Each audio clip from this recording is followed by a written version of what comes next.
On November 4th, 1914, the British ship Endurance set off through stormy seas towards Antarctica, the world's most dangerous and mysterious continent. The ship was carrying 28 sailors led by explorer Sir Ernest Shackleton. His goal was to do something that no one had ever done before in history: to cross the entire continent of Antarctica on foot. You heard that right. In an era without smartphones, GPS, and modern technology, his goal was to cross the icy continent from one end to the other on foot in freezing temperatures of -50 degrees Celsius in blizzards. His plan was to reach the coast of Antarctica via the Weddell Sea. Look at the map. This is exactly where he would land and start his journey on foot from there. He would reach the South Pole, then cross it to the Ross Sea, a total of about 2,900 kilometers. If everything went according to plan, it would take about 120 days. But how badly this plan failed and what they would face next was unimaginable to them at the time, and not to you. On November 5th, 1914, the Endurance arrived at a well-managed station on the island of South Georgia. It was the last human settlement on their journey. Looking at the map, this archipelago is located near the very tip of South America. Below them is the extension of Antarctica, called the Antarctic Peninsula, and along with it is the Weddell Sea, a sea that is surrounded by Antarctica on 3 sides. Because of this, the ice here does not melt easily, so it forms a thick and permanent layer of ice. The weather that day was very bad, and the conditions in the Weddell Sea were equally unfavorable. Everyone present begged Shackleton to postpone the expedition, delay, otherwise it would be too risky to go there in these conditions. But Shackleton was adamant in his decision. "It doesn't matter, we'll keep going," he said.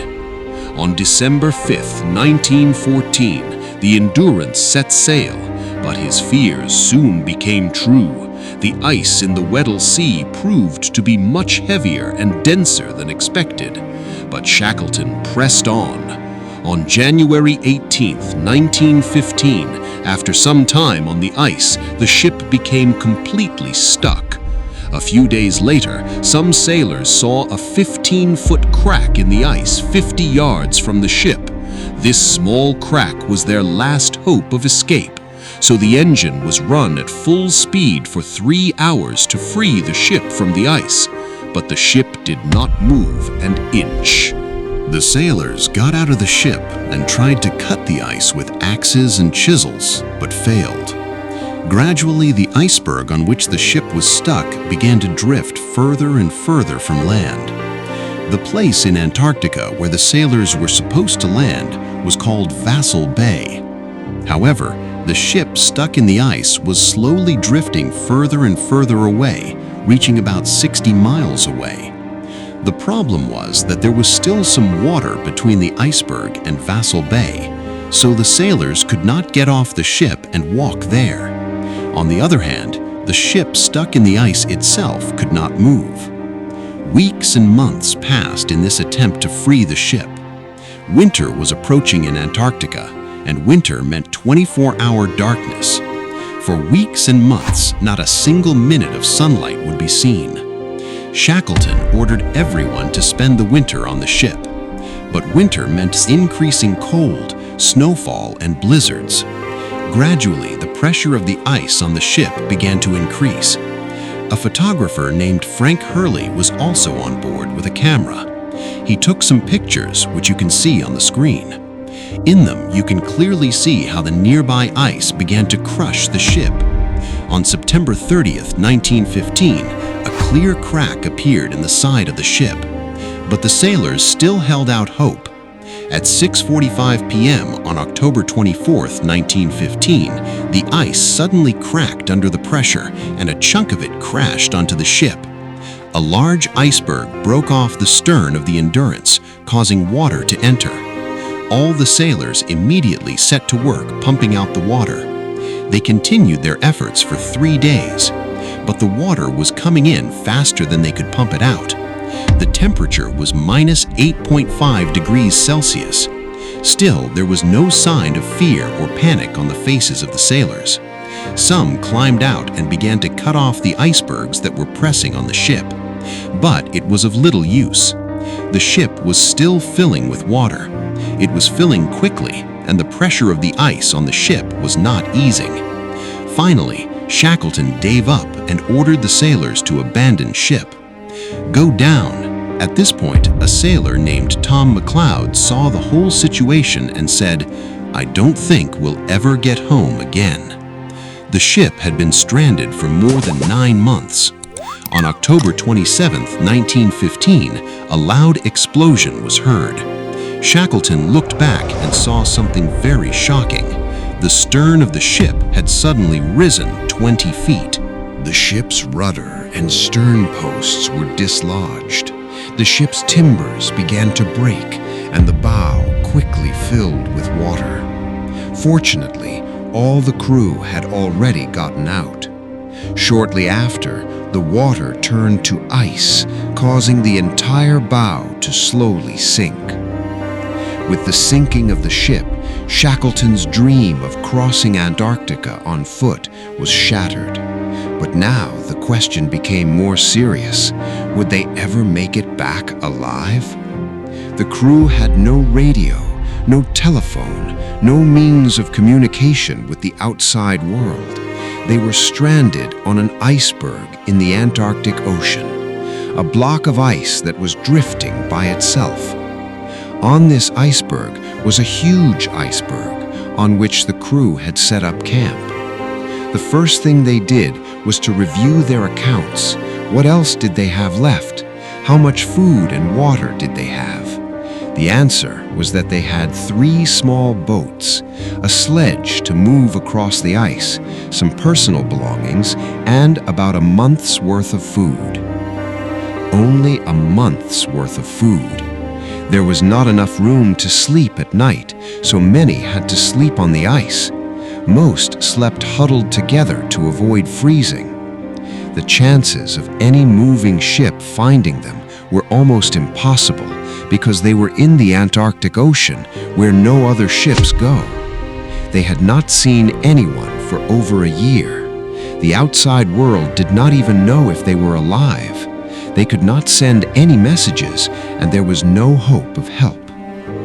Shackleton's only strength was his confidence in his skills and experience. But how long would this confidence keep him and his team alive? What would they do if they ran out of food? Camping on the ice was not a good solution because the ice could break up at any time. They needed land. Shackleton calculated that the nearest landmass was Paulet Island, an island at the very tip of Antarctica, about 550 kilometers, 340 miles, across the ice-covered sea. Ironically, after a Swedish ship ran aground in 1903, rescue equipment had been left on Paulet Island so that it could be used as a rescue for anyone stranded in Antarctica in the future. Shackleton himself had purchased the equipment. Now, 12 years later, Shackleton was relying on it. He and his crew decided to head for Paulet Island. All the equipment had to be dragged across the ice by sledge, so Shackleton ordered that each person could take only the essentials, weighing up to 2 pounds. Many people took some personal belongings with them when they disembarked, but Shackleton said, "There is nothing more valuable than your life." Shackleton had left some of his own gold coins and a Bible in the ice. The ship's photographer, Frank Hurley, had about 400 photographs and negatives. However, due to the 2-pound weight limit, he was only able to bring 150 negatives with him. These 150 photographs later became the world's first documented evidence of this historic event. A few weeks later, food shortages forced the crew to kill their puppies, leaving no other food. After several days of preparation, all the supplies were loaded onto boats and sledges. Each boat weighed about a ton, making them difficult to pull. Luck was not on their side either, as summer had returned to Antarctica and temperatures were rising, softening the ice surface and making it even more difficult to pull supplies. After 3 hours of hard work, the crew looked back and realized that they had only covered a mile.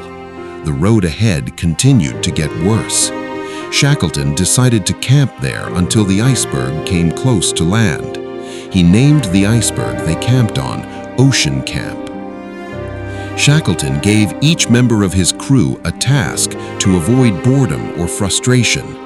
On November 21, 1915, the Endurance suddenly put more pressure on its stern, causing it to suddenly hit the water.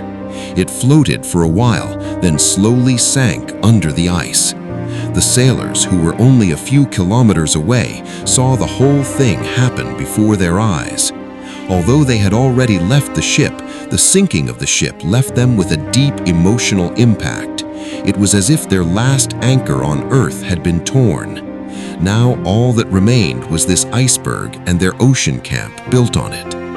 Everything went well for the next few days, but after a few weeks, the ice sheet suddenly began to move eastward, further away from land. So, on December 23, 1915, Shackleton decided to leave Ocean Camp and set off on foot again. But after only a few kilometers, they suddenly encountered thin ice and water. They could neither go forward nor turn back. They set up camp on this new ice shelf. To avoid food shortages, Shackleton imposed very strict controls. For several months, their camp continued on this new rock. Fortunately, the ice kept moving in the right direction. Days passed. Days turned into weeks, and weeks into months. In the blink of an eye, a new year began. On the morning of March 23, 1916, Shackleton saw something in the distance through the fog. As the fog cleared, mountains became visible, and Shackleton realized that it was Joinville Island. But the sight of Joinville Island was not good news, because it was located at the very tip of the peninsula. This meant that it had drifted so far away with the ice that Paulet Island had been left behind. Joinville Island was only 57 miles from Paulet Island, but it was at a 90-degree angle to the west, and there was a lot of ice in between. This ice was impossible to cross, so Shackleton looked at his map. To the north, he saw that if he continued in the same direction, there were only 2 islands left, Clarence Island and Elephant Island. Then, thousands of kilometers of empty sea, an ocean with waves so high that the chances of survival are almost zero. The ocean between the southmost tip of South America and the northmost tip of Antarctica is called the Drake's Passage and is considered one of the most dangerous seas in the world. The waves here reach heights of up to 12 meters. More than 20,000 sailors have lost their lives in the Drake's Strait, and at least 800 ships have sunk in history. Even today, in 2025, if you try to cross it by ship, you will see some of these scenes. The Drake's Strait can shake even the largest cruise ships. So Shackleton knew that if his sailors reached the Drake's Strait on this iceberg, they would die suddenly. Meanwhile, food shortages were becoming a major problem. The rotten meat that was meant for the dogs was being fed to humans, even the less smelly parts. For drinking water, each person would keep a small container of ice close to their body so that the ice would melt with their body heat to provide clean drinking water. However, only a spoonful of water could be taken from a full container at a time. Here's an interesting fact. Although the ship's crew consisted of 28 members, the official number was 27. When the ship set sail from Britain in August 1914, the 28th man, named Blackborough, secretly boarded the ship. Shackleton had told this man in advance that he would not be part of the ship. Nevertheless, he secretly boarded the ship. Later, when Shackleton found out about it, he directly told him that if the food ran out, he would be the first of the other crew members to be eaten. But fortunately, Shackleton's crew did not have to endure this hardship. Luckily, one day, they saw a sea leopard which they hunted and collected about 1,000 pounds of meat. Not only that, some members of the crew also killed their dogs to eat. Fortunately, there was no shortage of food for the next few months. On April 7, 1916, while drifting on an iceberg, the sailors finally saw Clarence Island. They estimated that the island was located about 83 kilometers to the north. Seeing this island gave them new hope. But then, suddenly, the wind changed direction and started blowing east. There were no more islands or land after that point. The other part of the ice drifted in the darkness. No one knew what to do. Their leader, their commander, who had been giving them orders for so long, suddenly disappeared into the darkness. But then Shackleton's voice came from the darkness. Then some sailors took a boat and brought Shackleton back. Returning to this first piece of ice, Shackleton first checked on Holness, who was shivering violently. The risk of hypothermia after falling into the water was very high. There was no way to light a fire. If nothing was done, he would shiver to death. Shackleton again used his skill and experience and ordered him to move forward until his body heat dried all his clothes. The poor boy moved forward all night, but as a result, his clothes gradually dried and he began to feel cold. Meanwhile, the wind was constantly changing direction. The iceberg was drifting now one way, now the other. They changed their target 4 times. At first, they thought they would reach Clarence Island. Then, they thought they would go to King George Island. Then, they thought they would go to Hope. And finally, they decided to sail towards Elephant Island. Elephant Island was the last island before the Drake Passage, 160 kilometers northwest, because their iceberg was drifting north. As a result, the temperature gradually began to rise. At that time, the temperature was -8 degrees Celsius. The ice around was receding, but the receding ice also meant that the amount of fresh water also decreased. The water was now completely exhausted. Everyone's lips were swollen with thirst. Their throats were so dry that it was difficult to swallow food. To facilitate swallowing, everyone was given raw seal meat because the blood in it was being used up. Meanwhile, their iceberg was slowly drifting towards Elephant Island. Elephant Island was now only 50 kilometers away. Shackleton ordered all boats to be launched, and the final journey would be made by boat. On April 15, 1916, the sailors could not believe their luck.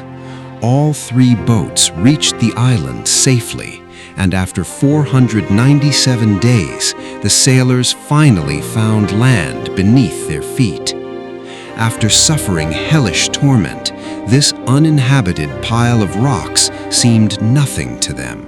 They could not believe that they were standing on solid ground, not on a piece of ice.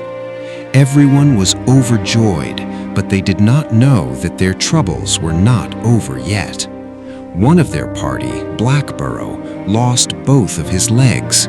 Another, Rickenson, suffered a heart attack after reaching the island, but somehow he survived.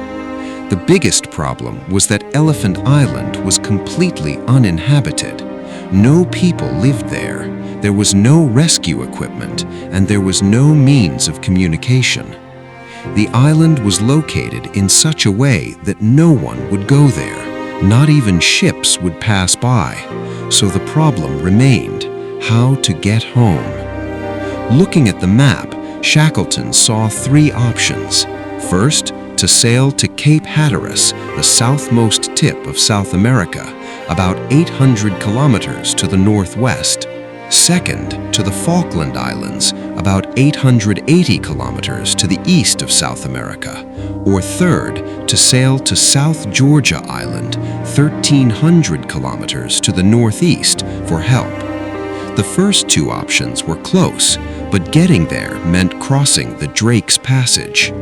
Shackleton chose the third option. He believed that the winds and seas would be more favorable if he went to South Georgia Island.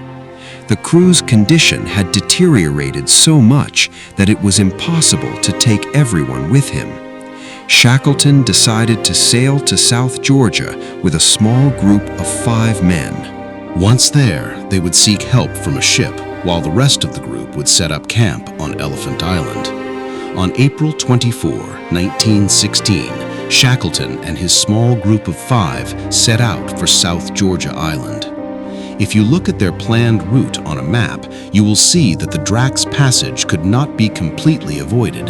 They had to go through the Drake's Passage to get there. But there was no other option. In this small, hand-powered boat, they crossed the most dangerous sea route in the world. To cover such a long distance, they would alternate between 4 hours of rowing and 4 hours of rest. But there was no need for comfort in this small boat.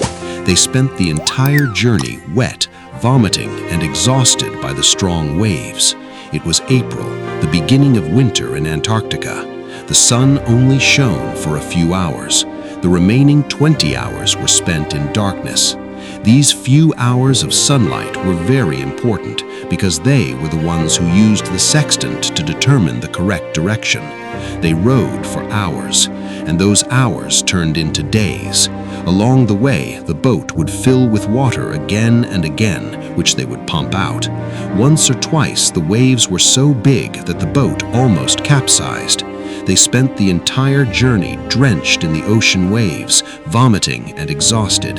It was April, the beginning of the Antarctic winter. The sun only shone for a few hours, and the remaining 20 hours were spent in darkness. These few hours of sunlight were very important because they could use the sextant to determine the correct direction. They sailed for hours, and those hours turned into days. Along the way, the boat repeatedly filled with water, which they pumped out.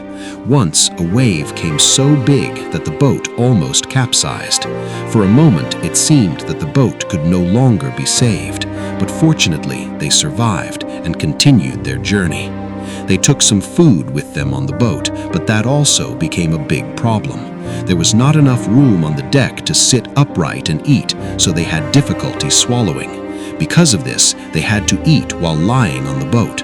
The conditions on this boat was so difficult, so harsh, that even Shackleton's courage was leaving him. It was becoming difficult for him to bear it.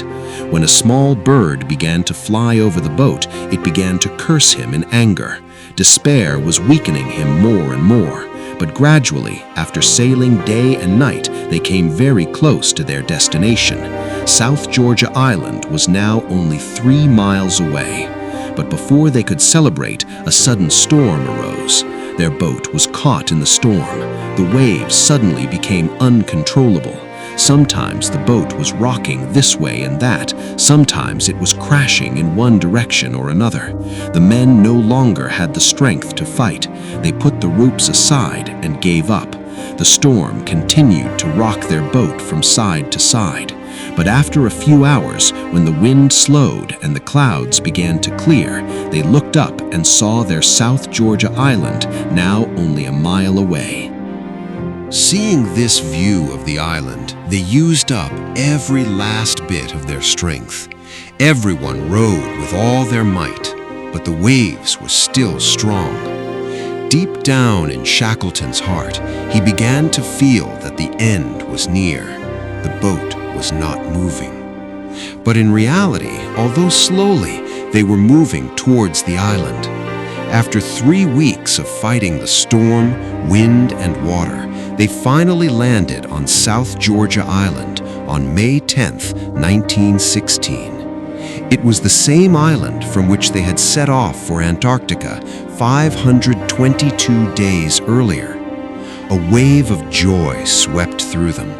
Shackleton and his companions hugged each other, but their struggle was not over yet. In fact, South Georgia Island is over 100 kilometers long. The part of the island where they landed by boat was on the other side of any human settlement. You can clearly see on the map where they landed, and the human settlement called Whaling Station is located on the other side of the island. From here, they had two options to reach the whaling station. First, they could return to the boat and travel 130 miles by sea to reach the tip of the island, or they could walk to the tip of the island. The walking distance was only 29 miles. The problem was that South Georgia Island was so mountainous that no human had ever been able to cross it on foot. Crossing the island on foot was considered impossible. So, naturally, they chose the boat option. But here, too, they faced a major problem. Their boat had been damaged so badly by the waves that it was unusable. So there was no choice but to walk. The alternative was to finally cross the island. No one had ever crossed George's Island before. The terrain was insurmountable. Shackleton was not one to give up, at least not now. If he had endured so much in the past year, he would endure a little more. Now, to survive, he really had to do something that no other man in history had ever done. He had to somehow cross these 10,000-foot-high ice-capped mountains on foot. Shackleton decided that he needed to rest first to rejuvenate his body. So he stayed in a cave with his companions and ate only his fill for the next 9 days. Fortunately, there was no shortage of food on the island, as it was teeming with albatrosses, seals, and penguins.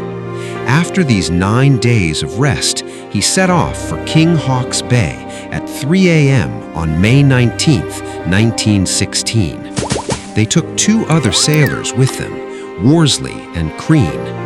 Worsley and Crean were coming, and after some discussion, we decided to leave the sleeping bags behind. But their first challenge was that no one knew where or how to go. The ice was so thick that it reached their knees. The mountains were so high that they could not see beyond them. So they would climb a mountain and then try to find a way. If they could not find a way, they would turn back. This happened several times. One by one, they climbed all the mountains within their sight. Some of the mountains had huge ravines in front of them, sometimes mountains as steep as walls. Whenever they could not find a way forward, they would turn back and climb another mountain. Frustratingly, we climbed every mountain from our place for the next few days. Even after climbing the last mountain, we could not find anything different. Below was a huge chasm, an extremely steep and dangerous slope. The situation was disturbing their peace and hindering their progress. It was futile to continue on this path, but there was no way back. The 3 of them tied themselves to a rope and slowly began to climb the mountain. Literally, they slowly started to descend the mountain. Shortly after, on the way down, they saw Stronghold Wellhead Station and a few others. After 36 hours of continuous climbing, on May 20th, 1916, Shackleton, Worsley, and Crean successfully crossed the Allardyce Mountains and reached Stronghold Wellhead Station. This was the first time in history that anyone had crossed the island of South Georgia on foot. That they had made the impossible possible can be inferred from the fact that after Shackleton, this feat was only attempted again in 1955, and that too by fully prepared expert mountaineers. They did it. Shackleton had no tent or sleeping bag. His only assets were his courage, determination, and perseverance. When Shackleton finally arrived at the rescue center with his 2 companions, he was barely recognizable as a human. His beard had grown long, his face was completely black, with only his eyes visible. His clothes were completely torn. When the station's factory manager recognized him, he realized that this was the same Shackleton, the same man who had disappeared with his team in Antarctica 2 years earlier. Everyone at South Georgia Station knew the story of Shackleton and his crew.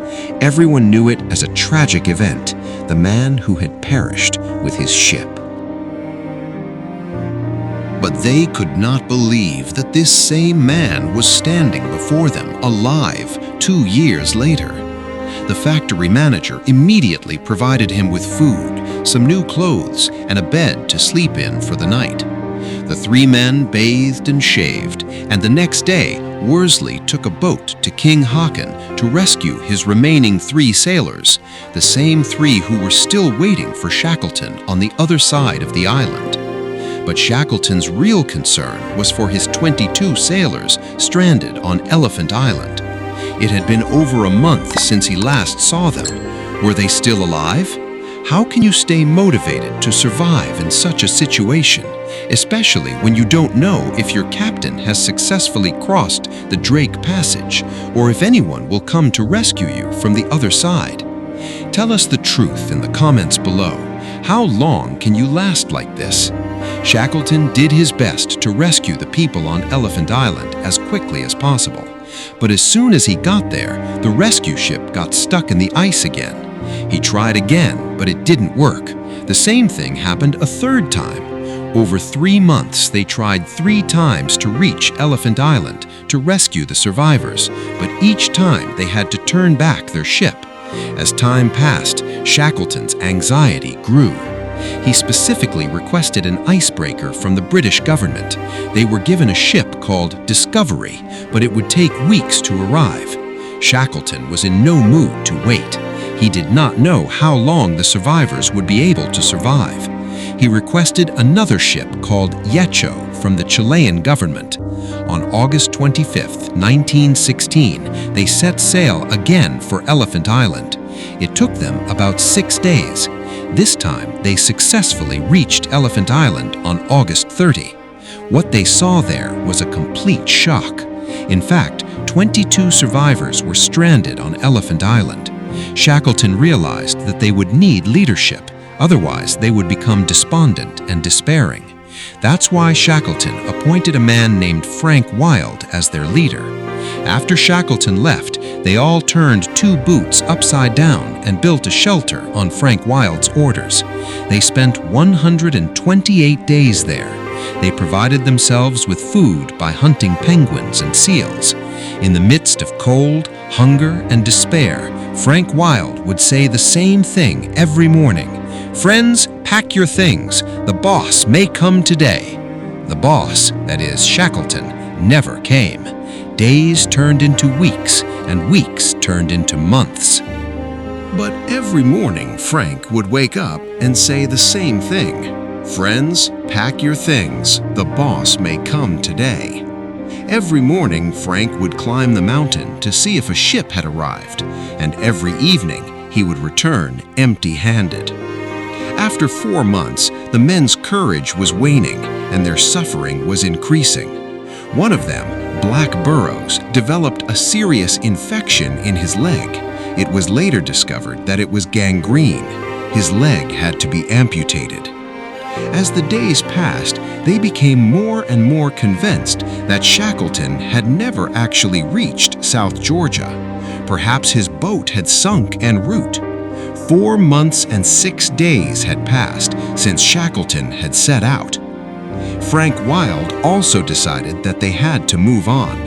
At Frank's urging, this time they really packed their things. But without waiting for anyone, this time they set out on their own, trying to find their own boat and set sail elsewhere. They began to prepare to sail towards Deception Island, but before they could leave Elephant Island, they saw a sight in the distance, a large ship approaching them. It was the Yecho. As the ship approached, they saw their commander and boss, Shackleton. His boss, Shackleton, finally came to their rescue. Shackleton was shocked to see all 22 men alive. None of these men lost their courage. After battling ice, sea, and mountains for nearly 2 years, Shackleton and his crew returned home. When we land them, we'll turn the sea back to its original state. It was truly a miracle. Shackleton brought 27 men and returning home with all 27. This was possible because of Shackleton's leadership and courage, the crew's determination, and their unwavering teamwork. Friends, 106 years after this incident, in 2022, some explorers found Shackleton's ship Endurance 10,000 feet deep in the Weddell Sea while conducting an underwater search. The ship's state of preservation is simply extraordinary. There are no parasites in the Weddell Sea. It's really amazing. It took us 106 years to find the wreck of this ship, and even after 106 years, because it sank under Antarctica, it's still in pretty good condition. You can see the most recent pictures of this ship on the screen, which are just a few years ago.